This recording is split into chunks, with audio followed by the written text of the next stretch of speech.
हमें प्रश्न दिया हुआ है गुणनखंड ज्ञात कीजिए।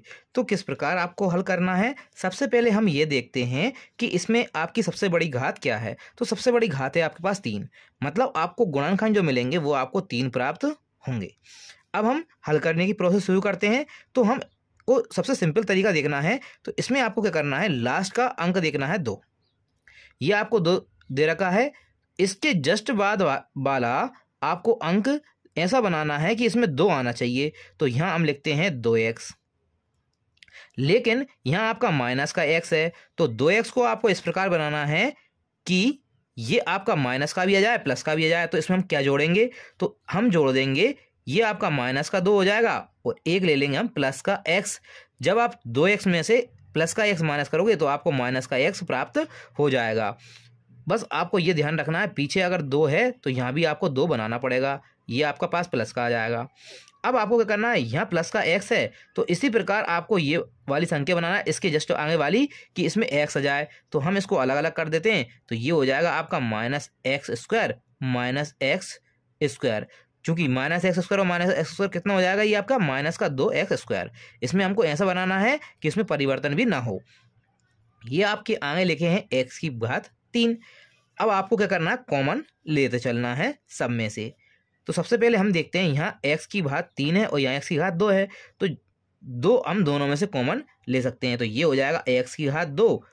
अब अंदर क्या बचेगा, यहाँ 3 है तो अकेला x बच जाएगा। फिर यहाँ x की घात 2 कॉमन आ गया तो यहाँ बचेगा आपका 1। तो ये हो गया x माइनस 1। इसी प्रकार से आपको इसमें से भी x माइनस 1 कॉमन आएगा, इसमें से भी आपका x माइनस 1 कॉमन आएगा।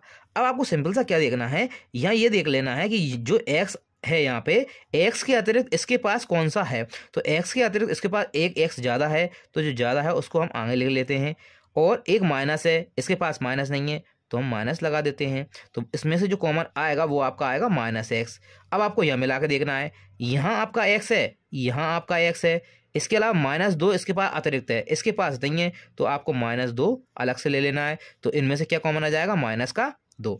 अब यह क्या करते हैं हम, x minus 1 x minus 1 x minus 1 ये आपका कॉमन ले लेते हैं। अंदर आपके पास बचेगा x square minus x minus 2। अब हमको ऐसा बनाना है कि गुणा करने पे 2 आना चाहिए, जोड़ने और घटाने पर माइनस का 1 आना चाहिए। क्योंकि यहाँ गुणांक कितना 1 है। ये x माइनस 1 हमने बनाया, इसको ये एक्स स्क्वायर, इसको क्या बनाएंगे हम, तो इसमें बना देते हैं हम माइनस का 2x प्लस x। क्योंकि हम माइनस के 2x में से जब x आप माइनस करेंगे तो आपको क्या मिलेगा, माइनस का x प्राप्त हो जाएगा। और ये लास्ट में माइनस का 2 इसी प्रकार से हमने लिख देते हैं। अब आपको क्या करना है, यहाँ पे भी कॉमन लेना है, x माइनस 1 यहाँ आपका क्या कॉमन आ जाएगा, तो जो कॉमन आएगा वो आपका x दोनों में से कॉमन आ जाएगा। तो अंदर बचेगा आपका, यहाँ बचेगा x, यहाँ जब कॉमन x आ जाएगा तो माइनस का 2। इसी प्रकार से इसमें से भी आपका माइनस का 2 कॉमन बचेगा।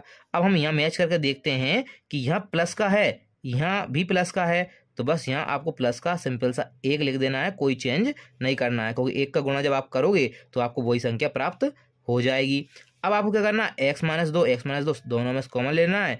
सबसे पहले x माइनस 1 लिखते हैं, x माइनस 2 कॉमन ले लिए, x माइनस 2 हो गए, क्या बचा आपके पास x प्लस 1।